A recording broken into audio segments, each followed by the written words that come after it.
it's not an issue of Wahabi, non-Wahabi, what. People have been here for years on end. It's an issue of intolerance. It's an issue of extremism on all parties. I believe every ustaz makes mistakes, without exception. Take the good from all of them and leave the bad.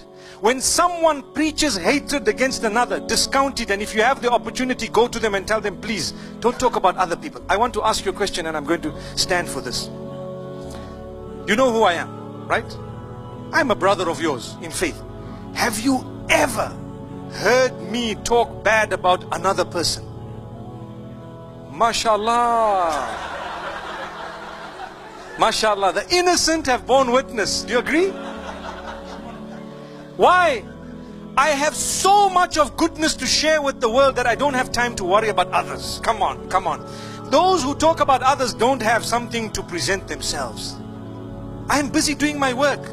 So many people send me messages. Oh, someone called you a Wahabi, someone called you a Sufi, someone said you're a Salafi, someone said you're a Deobandi, someone said you're a Barelvi. Some of these names I don't even know what they mean, to be honest with you.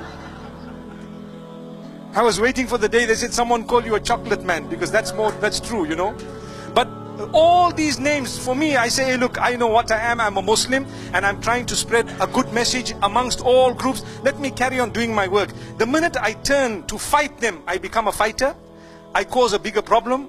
And now who's going to do this good work? Because my energy, like I said earlier, all the energies are now being utilized, waste of resources, to do something where it's going to be less beneficial, in fact destructive. So please do yourself a favor. When you hear labeling, you need to be more intelligent than the label. You need to rise above it and tell yourself, whatever good is coming from this person, I will take it. Whatever bad is coming, I will discount it. The reason is, even if you belong to one group, it does not mean the ustazas of your group, everything they say is right. They will also say wrong things. You will have to pick it up. So this is why I say, let's not allow our nation to crumble based on this labeling that's going on. Take the good from everyone and leave that which is not good, no matter where it's from. If you see the lifestyle in the history of the Prophet, he didn't quote any hadith to me. He didn't quote to me any verse of the Quran that called us a Salafi. So I don't call it. No logic. At the time of the Prophet, they were hypocrites, munafiqs. Fine? They were munafiqs. The Sahabas did not change the name. They were Khariji, Khawarij, Kharijites. They called themselves Khariji. People gave them the label. The Sahabas yet called themselves Muslims. Did the Sahabas say, give them a new name? No. They continued calling themselves Muslim. They were Mutazalites. People yet continued calling themselves Muslims. So at that time also there were differences, not that they were not. Now coming to the question, that therefore Sheikh Nasruddin Albani says you should call yourself Salafi. My question is, which Salafi? Which Salafi? My counter question. And now do you know how many types of Salafi? Are you a Qutubi? Or Sururi, or Madkhali? I can name another Salafis. See, I'm not speaking against anyone. Please don't get me wrong. I don't mean ill to any of them. But even in Salafi, there are various groups. And if you go to UK, MashaAllah, Subhanallah, Allahu Akbar, there are so many groups in UK. Each group fighting against the other, calling the other Salafi a kafir. Nauz billah. We'll come to that later on if time permits. So which Salafi do you belong to? Again, see, whatever label you give, there's bound to be tafarraqa. When the Shias came, people said, we are Sunni. Again there was group, Ahle Sunnah wal Jamaat. Then, again there was division, Hanafi, Shafi, Hanbali, Maliki. Then we came with Salafi, Ahle Hadith. There's group even in this. The moment the name given by human beings, there's bound to be tafarruqu. Even in Allah's name, Muslim, there are bound to be division. Allah told that. But don't think the name you give will not have divisions.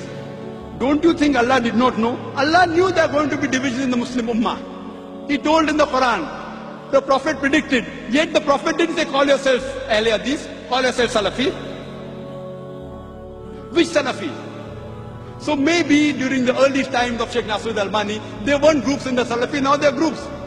Sururi, Madkhali, Kutubi. Oh, he's not right, he's calling him Salafi. But so now we have new books, True Salafi, True Salafi. I read a book called Salafi Dawa, True Salafi, True Salafi. What is True Salafi? I say, you know, we had a Dawa training program in Bombay, where we invited people from different parts of the world. There were 14 people, there were 19 people from 14 different countries. And many of them were from Medina University, mashallah, from Bahrain University, all more than 50% were Salafi, mashallah. So we had a discussion there.